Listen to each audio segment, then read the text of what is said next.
Cabbage 65 చేసినప్పుడు oil ఎక్కువ పీల్చకుండా ఉండాలంటే ఈ విధంగా ట్రై చేయండి.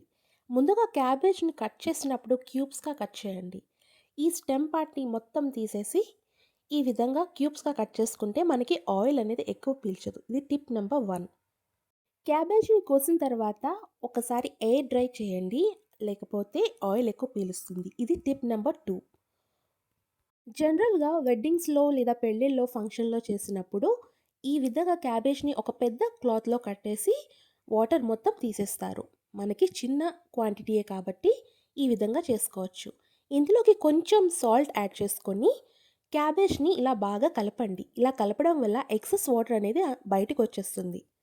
సో, బాగా కలిపేసిన తర్వాత మాత్రమే మనం బేసిక్ మసాలాస్ అనేవి ఇందులోకి యాడ్ చేయాలి. ఇలా సాల్ట్ కలిపిన తర్వాత కొంచెం సేపు పక్కన పెట్టేయండి. అందులోంచి వాటర్ మొత్తం రిలీజ్ అయిపోతుంది.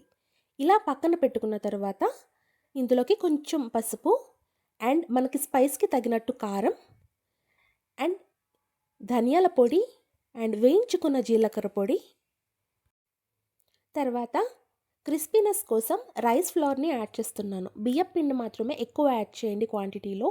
అప్పుడే మనకి క్రిస్పీగా వస్తుంది అండ్ వాటర్ కూడా ఎక్కువ పీల్చదు. తర్వాత అల్లం వెల్లుల్లి పేస్ట్ లాస్ట్‌లో వేసి లైట్‌గా ఫుడ్ కలర్‌ని యాడ్ చేస్తున్నాను. ఇది ఆప్షనల్ మాత్రమే. తర్వాత కరివేపాకుని ఇలా కట్ చేసి వేసుకోండి. తర్వాత ఇందులోకి వాటర్ యాడ్ చేయాల్సిన అవసరం అస్సలు లేదు. సో, ఆల్రెడీ మనం స్టార్టింగ్‌లో వాటర్ రిలీజ్ అవుతుంది కదా! అదైతే సరిపోతుంది. ఈ విధంగా మారినేట్ చేసి కొంచెం సేపు పక్కన పెట్టుకోండి. సో, మళ్ళీ మనం డీప్ ఫ్రై చేసినప్పుడు ఇంకా తడిగా ఉంటే ఇంకొంచెం రైస్ ఫ్లోర్‌ని యాడ్ చేసి హై ఫ్లేమ్‌లో ఆయిల్ హీట్ అయిన తర్వాత దీన్ని డీప్ ఫ్రై చేసుకోవాలి. బియ్యం పిండి వేసిన తర్వాత కూడా సరిగ్గా కోటింగ్ అవ్వకపోతే ఇంకొక 2 స్పూన్స్ వరకు కార్న్ ఫ్లోర్‌ని యాడ్ చేయండి. ఈ విధంగా ఆయిల్ హై ఫ్లేమ్‌లో పెట్టి ఫ్రై చేస్తేనే మనకి క్రిస్పీగా వస్తాయి. లేకపోతే ఆయిల్ ఎక్కువ పీల్చేస్తుంది. అది మాత్రం గుర్తుపెట్టుకోండి. ఇది టిప్ నెంబర్ 3. ఈ విధంగా ఫ్రై చేసుకుంటే మనకి చాలా క్రిస్పీ అయిన క్యాబేజ్ 65 రెడీ అయిపోతుంది.